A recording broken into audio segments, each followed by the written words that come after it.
আল্লাহ রাসূল সাল্লাল্লাহু আলাইহি ওয়াসাল্লাম দুনিয়া থেকে যাওয়ার পূর্বে উম্মতদেরকে কিছু বাণী দিয়ে গিয়েছেন, কিছু হাদিস দিয়ে গিয়েছেন, কিছু শিক্ষা আমাদেরকে দিয়ে গিয়েছেন। এগুলো তো মানতে হবে, ঠিক কিনা বলে? এশক থাকতে হবে। কোনো ব্যক্তির ভিতরে যদি রাসূলের মহব্বত না থাকে, যেই ব্যক্তিকে পৃথিবীতে রাসূল ব্যতীত কোনো ব্যক্তিকে মহব্বত করা ভালোবাসা ইবাদত না, একমাত্র আমার রাসূলকে মহব্বত করা ইবাদত। সুবহানাল্লাহ বলুন। আজকে বিশ্বে চিন্তা করে দেখেন, যত কিছু করেন না কেন, অল্প জীবনের ভিতরে আমরা যত কিছুই কামাই করি আমাদেরকে মরতে হবে, ঠিক কিনা? আমরা যেন আশেক হিসাবে দুনিয়া থেকে বিদায় নিয়ে আশেক হিসাবে যেন আল্লাহ রাব্বুল আলামিনের কাছে হাসরের ময়দানে যেন আমরা আল্লাহর কাছে ফরিয়াদ করতে পারি, আমরা পরিচয় দিতে পারি, এরকম কাজ আমাদের করতে হবে। মৃত্যুটা সবার অবধারিত। আল্লাহ বলেন কুল্লু নাফসিন যায়িকাতুল মাউত, সবাইকে মৃত্যুর স্বাদ গ্রহণ করতে হবে, কি হবে না? জুড়ে বলেন, হবে কি হবে না? যত কিছুই করেন, এই যে আমরা ঘুন্ডি, আপনারা কি বলেন এটাকে জানি না, ঘুড়ি দেখি আমরা ছোটবেলা উড়াইতাম, একটা নাড়াই থাকে না, সুতা যখন ছাড়বেন তখন দেখবেন যে ঘুড়ি উঠতে আছে, কিন্তু শেষ পর্যায়ে দেখা গেছে কি টান দিলে আবার আপনার হাত দিয়ে আসতে হবে, ঠিক কিনা বলেন? তা আল্লাহ বলেন, বান্দা তোমাকে আমি এইরকম ভাবে ছেড়ে দিলাম, ছেড়ে দেওয়ার পরে তুমি যত কি দৌড়াদৌড়ি করো, এদিক যাও সেদিক যাও, এই পথ যাও ওই পথে যাও, কাজ হবে না। ঘুরে দিন শেষে আমার কাছে আসতে হবে। আল্লাহ বলেন ফাআলহামাহা ফুজুরাহা ওয়া তাকওয়াহা, একটা খারাপ পথ একটা ভালো পথ, যেটা তোমার পছন্দ সেটা নিতে পারো, কিন্তু বান্দা আমার কাছেই আসতে হবে। এই বিষয় নিয়ে মৃত্যু নিয়ে আজকের বয়ান। সুবহানাল্লাহ বলুন। আল্লাহ রাব্বুল আলামিন কোরআনের মধ্যে জানায়া দেন, ইন্না ইলা রাব্বিকার রুজআ, বান্দা ও আমার বান্দা, তোমার রবের নিকট প্রত্যাবর্তন করতে হবে, এটা সুনিশ্চিত। আল্লাহ রাব্বুল আলামিন সূরা আলাকের 8 নম্বর আয়াতে আল্লাহ বলেন, ইন্না ইলা রাব্বিকার রুজআ, বান্দা যে যত কিছুই করো না কেন, তুমি দুনিয়াতে থাকাকালীন ছোট্ট থেকে বড় হও, যত কিছুই করো না কেন বান্দা, তুমি আমার দিকে প্রত্যাবর্তন করতে হবে। জোরে জোরে বলুন, এটা কার কথা? আরো জোরে বলুন, কার কথা? আল্লাহর কাছে প্রত্যাবর্তন করতে হবে। আল্লাহ অপরাধে বলেন, আইনা মা তাকুনু ইউদরিকুমুল মাউতু ওয়ালাউ কুনতুম ফি বুরুজিম মুশাইয়াদা, আইনা মা তাকুনু ইউদরিকুমুল মাউত, বান্দা যেখানেই থাকো না কেন, যেখানেই তোমরা থাকো না কেন, তোমার মৃত্যু তোমার কাছে তোমাকে ধরবে, তোমাকে পাকড়াও করবে। তুমি যদি ঘরের ভিতরে লুকাও, ওই মৃত্যু তোমার কাছে আইসা ধরা দেবে, ঠিক কিনা বলেন? যত কিছুই করো না কেন, তোমার মৃত্যু তোমার কাছে আসবে। আল্লাহ বলেন, তুমি যদি তোমার প্রাচীরের ভিতরেও তুমি গিয়ে লুকাও, ওই প্রাচীরের ভিতরে মৃত্যু যাবে। ওই তুমি যদি পৃথিবীর এক প্রান্ত ছেড়ে আরেক প্রান্ত চলে যাও, ওই মৃত্যুটা আজরাইল আলাইহি ওয়াসাল্লাম তোমার কাছে যাবে। আজকে চিন্তা করে দেখুন বাবা, ও আমার বন্ধুরা, একটা জিনিস চিন্তা করে দেখুন, আমরা যখন মৃত্যুর শয্যায় পড়ে যাই, আমরা যখন বৃদ্ধ হয়ে যাই, তখন আমাদের চিন্তা থাকে, ও আল্লাহ, ও মালিক, যত কিছু করেছি মাবুদ গো, আমাকে তুমি মাফ করে দাও। আমাদেরকে আল্লাহ জীবনে যত গুনাহ করেছি তুমি আমাকে মাফ করে দাও। আমরা যখন মৃত্যুর শয্যায় হয়ে যাই, আমরা যখন মৃত্যুর শয্যায় পড়ে যাই, তখন 4 জন ফেরেশতা আমাদের কাছে আসে। আমরা যখন মৃত্যুর শয্যায় পড়ে যাই, তখন 4 জন ফেরেশতা আমাদের কাছে আইসা আমাদেরকে সালাম দেয়। 1 নম্বর ফেরেশতা আইসা বলে, আল্লাহর বান্দা আসসালামু আলাইকুম ওয়া রাহমাতুল্লাহ, ও আল্লাহর বান্দা, আমি হচ্ছি তোমার রিজিকের, তোমাকে যে রিজিক বন্টন করা হয়, তোমাকে যে খাদ্যদ্রব্য আল্লাহ দিয়ে থাকেন, ওই খাদ্যদ্রব্যর নিয়ন্ত্রক ফেরেশতা হচ্ছে আমি। জোরে জোরে বলুন না সুবহানাল্লাহ। খাদ্যদ্রব্যর নিয়ন্ত্রক ফেরেশতা হচ্ছে আমি। আমাকে আল্লাহ তুমি যতদিন দুনিয়াতে ছিলা, ততদিন পর্যন্ত আল্লাহ তোমার কাজেই তোমার খাদ্য দ্রব্য নিয়ন্ত্রণ করার দায়িত্ব আমাকে আল্লাহ দিয়েছেন। এজন্য আজকে তুমি মৃত্যুর শয্যায় পড়ে গিয়েছো। আমি পৃথিবীর এক প্রান্ত থেকে আরেক প্রান্ত, আসমান থেকে জমিন পর্যন্ত সমস্ত জায়গা সমস্ত জায়গায় আমি খাদ্যদ্রব্য খুঁজে বেরিয়েছি, কিন্তু না না, এক ফোঁটা খাদ্য আমি তোমার জন্য পাই নাই। আমাকে মাফ করবা, আমি বিদায় নিচ্ছি, আমি আর কোনোদিন তোমার সম্মুখে আসব না। এই বলে খাদ্যদ্রব্যের যে ফেরেশতা ছিল সেও বিদায় নিয়ে চলে যাবে। এটা মৃত্যুর কথা বলছি। 2 নম্বর ফেরেশতা আসবে, আয়েশা বলবে, আসসালামু আলাইকুম ওয়া রাহমাতুল্লাহি ওয়া বারাকাতুহু। ও আল্লাহর বান্দা, আমি তোমার পানি সরবরাহের কাজে নিয়োজিত ছিলাম। যে পানি তুমি পান করো, যে খাদ্য, যে পানি তোমাকে আল্লাহ দিয়ে থাকেন, চিন্তা করে দেখুন, যে পানিটা আমাদের জন্য হচ্ছে জীবন, ঠিক কিনা বলেন? আচ্ছা বলেন তো, সমস্ত কিছু আপনি যদি না খান, ভাত খাওয়ার পরেও আপনি কি ভাত খেয়ে পানি না খেয়ে থাকতে পারবেন? কথা বলেন, থাকতে পারবেন? তাহলে পানির ওপর নাম কি দেওয়া হয়েছিল? জীবন। কি দেওয়া হয়েছে? জীবন। এখন পানি না খেয়ে আমরা থাকতে পারবো না, এই পানির জন্য আল্লাহ একজন ফেরেশতা নিযুক্ত করে রাখছেন। সুবহানাল্লাহ বড়। তাই চিন্তা করেন, একজন ফেরেশতা যদি আল্লাহ পানির জন্য দিয়ে থাকেন, তাহলে আমরা ফেরেশতার মাধ্যমে পানি পাচ্ছি, আমরা নিজে থেকে পাচ্ছি না। আমরা দেখেন, হাজার গরম দেওয়ার পরেও আল্লাহ প্রাকৃতিক বাতাস যদি একটু আমাদের শরীরে লাগে, অন্তত ঠান্ডা হয়ে যায় না? জোরে বলুন, ঠান্ডা হয় কি হয় না? গতকালকে আমি যখন আসতেছিলাম তখন দেখেছি যে এমন গরম, কিন্তু আপনাদের ওই এলাকাটার ভিতরে রাত্রে আমি কিন্তু আরেক জায়গায় গেছিলাম, রাতে এলাকাতে যখন ঢুকছে একটা বাতাস প্রবাহিত হয়েছে, যেইটা অন্তরটা এমন ঠান্ডা হয়েছে, বোঝা গেছে যে পৃথিবীর সমস্ত যত কিনা বাতাস আছে সব ফেল। ঠিক কিনা বলুন? আল্লাহর সৃষ্টির সাথে, আল্লাহ প্রাকৃতিক বাতাসের সাথে কোনো তুলনা আছে? জোরে বলুন, আছে? আপনারা মনে হয় এসি দিয়ে শান্তি পাইতেছেন না? পিছনের ভাইয়েরা এসি দিয়ে শান্তি পান? কোনো লাভ নাই। এসির ভিতরে থাকবেন, বাইরে হবেন, শরীর ফুরাই বোঝায়। ঠিক কিনা বলেন? সমস্ত বাতাস আল্লাহর কাছে ফেল। ঠিক কিনা বলেন? আল্লাহর ফেরেশতা 4 জনের মধ্যে কয়জনের নাম বলছিলাম? 2 জনের কথা বলছিলাম। পানির ফেরেশতা আল্লাহর আপনার কাছে আসবে, আপনি যখন মৃত্যুর শয্যায় পড়ে যাবেন, পানির ফেরেশতা এসে বলবে, ও আল্লাহর বান্দা, আমি তোমার পানি সরবরাহের কাজে নিয়োজিত ছিলাম, সুতরাং আমি আজকে তোমার জন্য আমি পানি খুঁজতে খুঁজতে পৃথিবীর কোনো জায়গা বাকি রাখি নাই, আজকে এক ফোঁটা পানিও তোমার জন্য আনতে পারি নাই, সুতরাং আমাকে মাফ করবা, আমি চলে যেতে হচ্ছে। আমি কি বিদায় নিয়ে চলে যাব? পৃথিবীতে তোমার সাথে আর দেখা হবে না। 3 নম্বর ফেরেশতা আয়েশা বলবে, ও আল্লাহর বান্দা, আসসালামু আলাইকুম ওয়া রাহমাতুল্লাহি ওয়া বারাকাতুহু। 3 নম্বর ফেরেশতা আয়েশা বলবে, তুমি যে কদম দাও আল্লাহর বান্দা, তুমি যে একটা কদম দিয়ে মসজিদে দাও, তুমি যে একটা কদম দিয়ে তুমি গুনাহের কাজে লিপ্ত হওয়ার জন্য চলে যাও, আমি ওই তোমার কদম দেওয়ার জন্য, কদমকে নিয়ন্ত্রণ করার জন্য একজন ফেরেশতা আমি নিযুক্ত ছিলাম, আমাকে আল্লাহ নিযুক্ত করে দিয়েছেন। সুতরাং আজকে আমি সমস্ত পৃথিবী ঘুরে ঘুরে দেখেছি, তোমার জন্য একটা কদম দেওয়ার মতো ক্ষমতা আমার নাই, সেই ক্ষমতা আল্লাহর কাছে নিয়ে গিয়েছেন। সুতরাং আমি আর পারতেছি না, আমি আল্লাহর হুকুমের গোলাম, আমি আল্লাহর হুকুমের গোলাম, আমি আর কোনোদিন তোমার কাছে আসতে পারবো না, আমার ক্ষমতা শেষ, আমাকে মাফ করে দাও। এই কথা বলে সেও বিদায় নিয়ে চলে যাবে। 4 নম্বর ফেরেশতা আয়েশা বলবে, ও আল্লাহর বান্দা, আমি তোমার শ্বাস প্রশ্বাস, শ্বাস যে পালাও তুমি, শ্বাস যে আবার ভিতরে টান দিয়া নাও, এইটা আমি নিয়ন্ত্রকের দায়িত্ব ছিলাম, আমি ফেরেশতা। সুতরাং আমি সমস্ত পৃথিবী খুঁজে দেখেছি, এখনের পর থেকে আর তুমি শ্বাস নিঃশ্বাস নিতে পারবা না, আমাকে বিদায় দাও, আমি বিদায় নিয়ে চলে যাচ্ছি। এই কথা বলে শ্বাস প্রশ্বাসের ফেরেশতাও বিদায় নিয়ে চলে যাবে আল্লাহর কাছে। 5 নম্বর হচ্ছে কিরামান কাতিবিন। আল্লাহ বলেন, ইন্নাল ফুজ্জারা লাফি জাহিম, ইন্নাল আবরারা লাফি নাঈম ওয়া ইন্নাল ফুজ্জারা লাফি জাহিম। আল্লাহ বলেন, কিরামান কাতিবিন, যেই ফেরেশতা খারাপ এবং ভালো আমল লেখার যে 2 জন ফেরেশতা, ওই ফেরেশতাকে আমি আল্লাহ নিযুক্ত করে দিলাম। ওই যেই ফেরেশতা আয়েশা বলবে, ও আল্লাহর বান্দা, ও আল্লাহর বান্দা, আমি তোমার আমল, আমরা 2 জন ফেরেশতা, আমি তোমার খারাপ এবং ভালো আমল লেখার জন্য নিযুক্ত হওয়ার জন্য ছিলাম, আল্লাহ আমাদেরকে নিযুক্ত করে দিয়েছিলেন।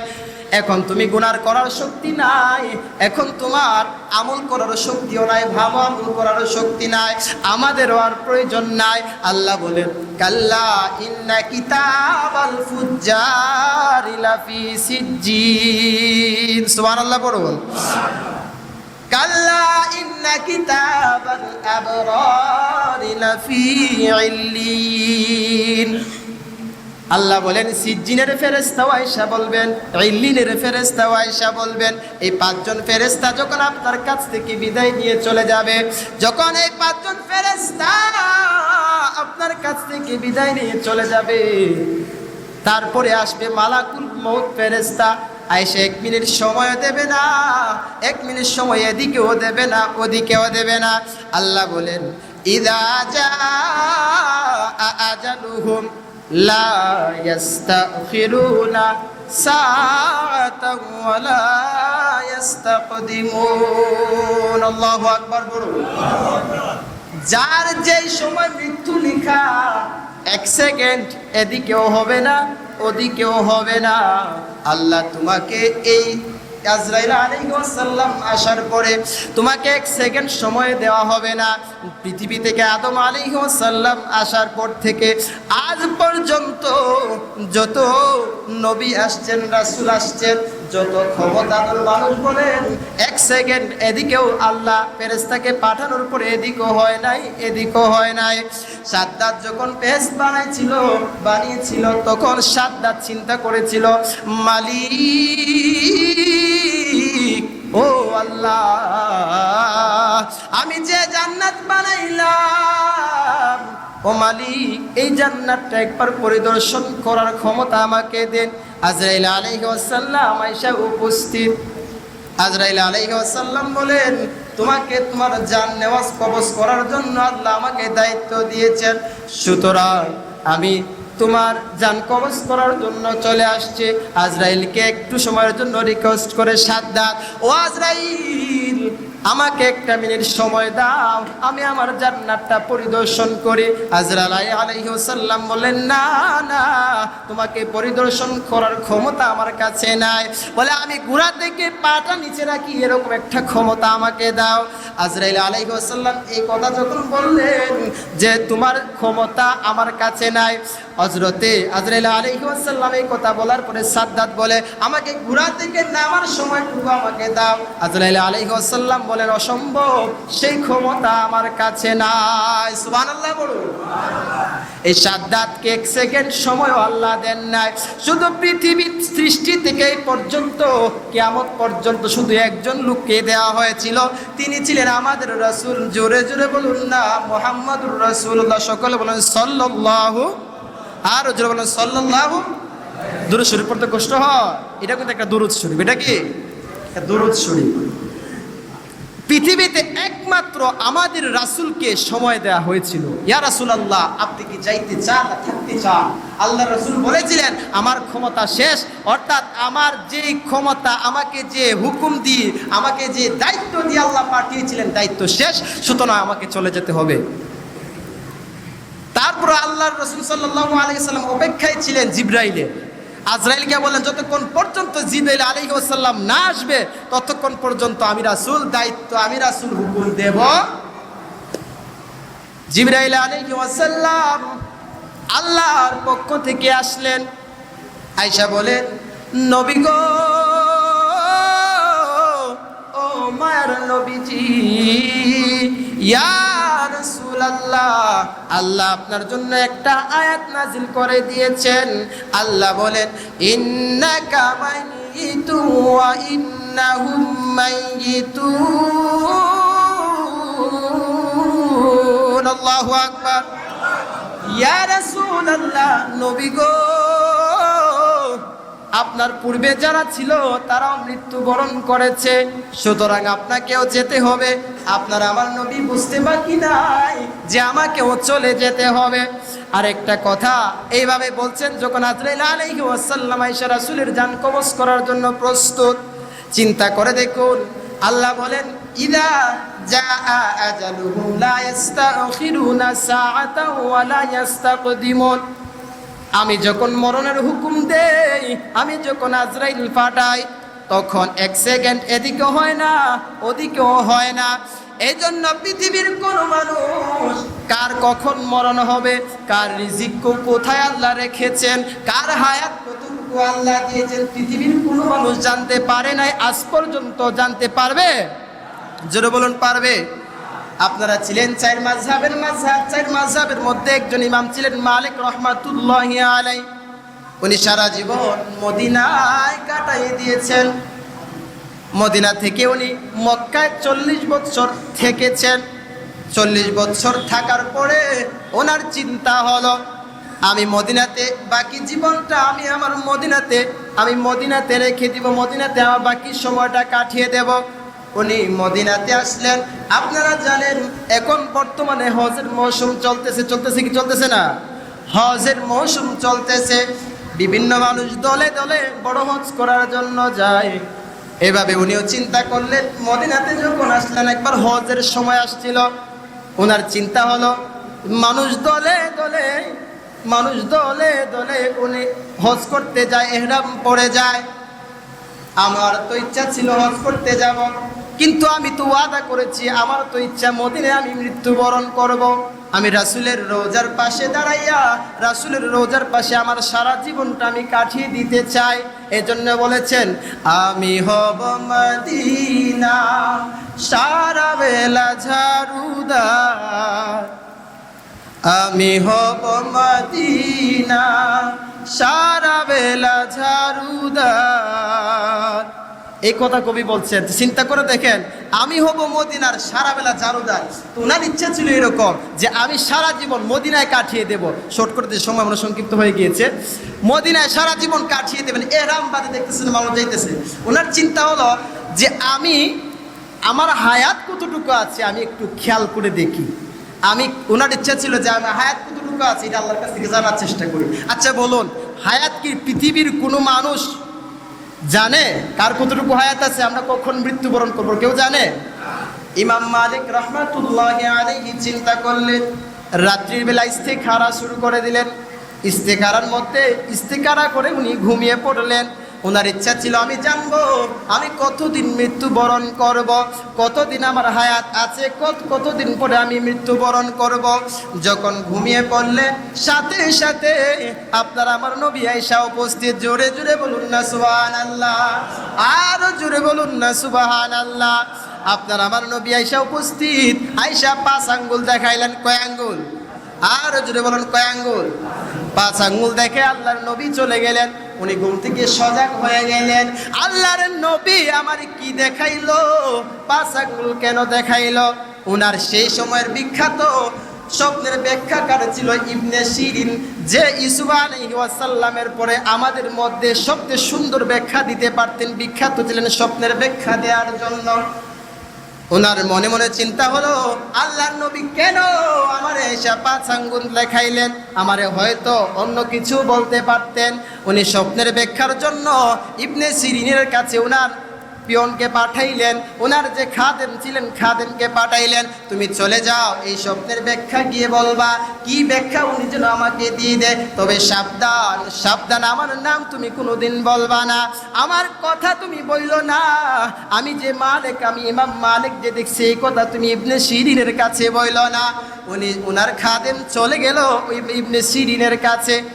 যাওয়ার পরে ইবনে সিরিনের কাছে গিয়ে বলতেছে, হুজুর একটা স্বপ্নের ব্যাখ্যা আমাকে দিতে হবে। একজন লোক স্বপ্নের মধ্যে 5 আঙ্গুল দেখাইছে, ওই স্বপ্নের ব্যাখ্যাটা আপনাকে দিতে হবে। ইবনে সিরিন বলেন, এই স্বপ্নের ব্যাখ্যা দেখছে কে? স্বপ্নরা দেখছে কে? বলে, হুজুর আমাকে তো মানা করছে, নিষেধ দেওয়া হয়েছে, নাম বলা যাবে না। উনি বলতেছেন, যদি নাম না বলা যায়, আমি নাম না জানলে স্বপ্নের ব্যাখ্যা দেব? উনি যদি নাম না কত স্বপ্নের ব্যাখ্যা দিতে হবে, ওর নাম কত স্বপ্নের ব্যাখ্যা দেব? তো উনি বলতেছে, হুজুর আমার তো নিষেধ করছে, আমি কেমনে করবো? বলে, জানি না ওকে। আবার গেছে ইমাম মালিকের কাছে। ইমাম মালিকের কাছে যখন যাওয়ার পরে ইমাম মালিককে বলতেছে যে, হুজুর আমাকে তো নিষেধ করা হয়েছে, আপনি তো নিষেধ করছিলেন যে আমি যাতে নাম না বলি, এখন উনি তো নাম না বলে ব্যাখ্যা দিত না। উনি আবার বলে দিচ্ছে যে এই স্বপ্নের ব্যাখ্যা, এই স্বপ্নের একমাত্র যুগের ইমাম ছাড়া, ইমাম মালিক ছাড়া কেউ দেখতে পারে? আল্লাহু আকবার বলুন। ইমাম মালিক ছাড়া এই স্বপ্ন কেউ দেখবে না। তো উনি বলছেন যে যাই না, যেহেতু ফালাইছে আর নাম না কয়ে তো কোনো উপায় নেই, বলতে তো হবে। বলে যা আমার নামকে কয়ে দাও। উনি কি করছে, ওনার খাদেম চলে গেছে ইবনে সিরিনের কাছে। যাওয়ার পরে বলতেছে, হুজুর আপনার এই যে স্বপ্নের ব্যাখ্যার কথা বলছিলেন এটা তো মালিকই দেখছে। সুবহানাল্লাহ বলবেন না? বলে আমি তো, উনি বলতেছে আমি তো জানি এটা মালিক ছাড়া আর দ্বিতীয় কোনো ব্যক্তিরা দেখতে পারে। উনি বলতেছেন যে স্বপ্নের ব্যাখ্যা হচ্ছে আল্লাহর নবী আয়েশা ইমাম মালিককে জানায় দিয়েছেন যে 5 আঙ্গুল দেখানোর উদ্দেশ্য হলো, ইমাম মালিক বলতেছেন আমার 5 আঙ্গুল দেখাইছেন কি জন্য? আল্লাহর নবী যদি 5 দিন বাঁচি এই মর্মে 5টা আঙ্গুল দেখায় থাকেন তাহলে যাওয়া যাবে না। যদি 5 মাস বাঁচি তাহলে যাওয়া যাবে, যদি 5 বছর বাঁচি তাহলে যাওয়া যাবে। এটা তো আমি জানি না। এই জন্য ইবনে সিরিন বলতেছেন 5 আঙ্গুল দেখানোর উদ্দেশ্য হলো এই 5টা ক্ষমতা আল্লাহ পৃথিবীর কাউকে দেন নাই, এই জন্য 5 আঙ্গুল দেখাইছেন। ইমাম মালিককে গিয়ে বলে দিও এই 5টা আঙ্গুল দেখানোর উদ্দেশ্য হলো তার ভিতরে মৃত্যু আছে, হায়াতও আছে। উনি হায়াত জানার জন্য, হায়াত দেখার জন্য যে কতদিন হায়াত ওনাকে আল্লাহ দিয়েছেন এটা জানার জন্য ইস্তেকারা করেছিলেন। এই জন্য ওনাকে আল্লাহ জানায় দিয়েছেন, আল্লাহর নবী জানায় দিয়েছেন, ও মালিক তুমি পৃথিবীর সমস্ত কিছুই জানতে পারবা, কতদিন হায়াত আছে এই ক্ষমতা আমি আল্লাহ কাউকে দান করি নাই। জুড়ে জুড়ে বলুন না সুবহানাল্লাহ, আর জুড়ে বলুন না সুবহানাল্লাহ। আমার মরণ আসিবে কখন কেউ তো জানে না, আমার মরণ আসিবে কখন কেউ তো জানে না। ঠিক কিনা বলুন, কেউ জানে? আমি মরে গেলে আমায় তোমরা ভুইলা যাও না, আমি মরে গেলে আমায় তোমরা ও না, আমার মরণ আসিবে কখন কেউ তো জানে না, আমার মরণ আসিবে কখন কেউ তো জানে না। কবর মাঝে মা বাবাকে দেখা যাবে না, দেখবো যাকে তিনি হলেন শাহে মদিনা। সুবহানাল্লাহ বলুন। কবর মাঝে মা বাবাকে দেখা যাবে না, দেখবো যাকে তিনি হলেন শাহে মদিনা। সেদিন নবী বিনে আর তো কেহ সঙ্গী হবে না, সেদিন নবী বিনে আর তো কেহ সঙ্গী হবে না। আমার মরণ আসিবে কখন কেউ তো জানে না, আমার মরণ আসিবে কখন কেউ তো জানে না, আমার মরণ। সুবহানাল্লাহ বলুন। কে বলতে পারে? ইমাম মালিক কে আল্লাহ জানতে দেন নাই যে মালিক সাবধান, সব জানবা, হায়াত কতদিন দিয়েছি, কার রিজিক কোথায় রেখেছি, কখন কাকে মৃত্যু দেব, কিয়ামত কখন হবে একমাত্র আমি আল্লাহ জানি। সুবহানাল্লাহ বলুন। এই জন্য আমরা যেহেতু জানি না, যেহেতু আল্লাহ আমাদেরকে ক্ষমতা দেন নাই, সেহেতু আমাদেরকে বুঝতে হবে কোন সময় কখন চলে যায়, কখন আমার মৃত্যু হবে, এটা আমাদেরকে, আপনাকে, আমাকে বুঝতে হবে। এই অনুযায়ী আমাদেরকে আমল করতে হবে। যত কিছু বলেন, সম্পত্তি বলেন, ধন বলেন, ছেলে মেয়ে বলেন, আপনার জন্য কোনো কিছুই থেমে থাকবে না। থাকবে? আপনার ছেলে থেমে থাকবে? আপনার ছেলে বড় হতে থাকবে, আপনার ধন সম্পত্তি আপনার ছেলে ভুল করে খেতে থাকবে। একটা কথা বলে না যে গাছ লাগায় সে খাইতে পারে না, পারে? আপনার ছেলে খাবে, আপনার নাতি খাবেন। আপনার টাকা পয়সা, একটা লোক যখন বড় লোক টাকা পয়সাওয়ালা হতে চায়, সে নিজে পরিশ্রম করে বড় হয়, কিন্তু সে বেশি দিন ভোগ করতে পারে না, আপনার সন্তানরাই ভোগ করে। অর্থাৎ আপনি কষ্ট করে জোড়াইলে আপনার সন্তানকে আপনি সুবিধা করে দিলেন। ঠিক কিনা বলেন? এজন্য সন্তানকে নেক বানাইতে হবে, আমল ভালো করতে হবে, মৃত্যুটা যেন ভালো হয়।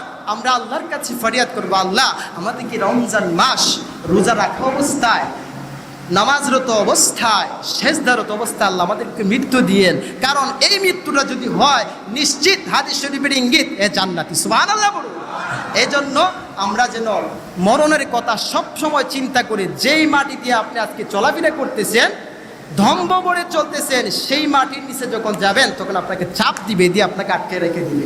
এই জন্য মাটির নিচে চলতে গেলেও নরমভাবে চলতে হবে, যেন মাটিও কষ্ট না পায়। আল্লাহ যেন আমাদেরকে মৃত্যু, যেন ভালো মৃত্যু কামনা করে যেন আমরা আমল করতে পারি, আল্লাহর কাছে ফারিয়াদ করতে পারি, সেই তৌফিক যেন আল্লাহ আমাদেরকে দান করেন। সকলে বলুন আমিন, আরো জোরে বলুন আমিন। ওয়া আখিরি দাওয়ানা আলহামদুলিল্লাহি রাব্বিল আলামিন। বেশি সময় নিয়েছি আজকে, আসলে আরো আগে শেষ করা উচিত ছিল। যারা সুন্নাত, কিছু বলবেন? অত বলার ছিল।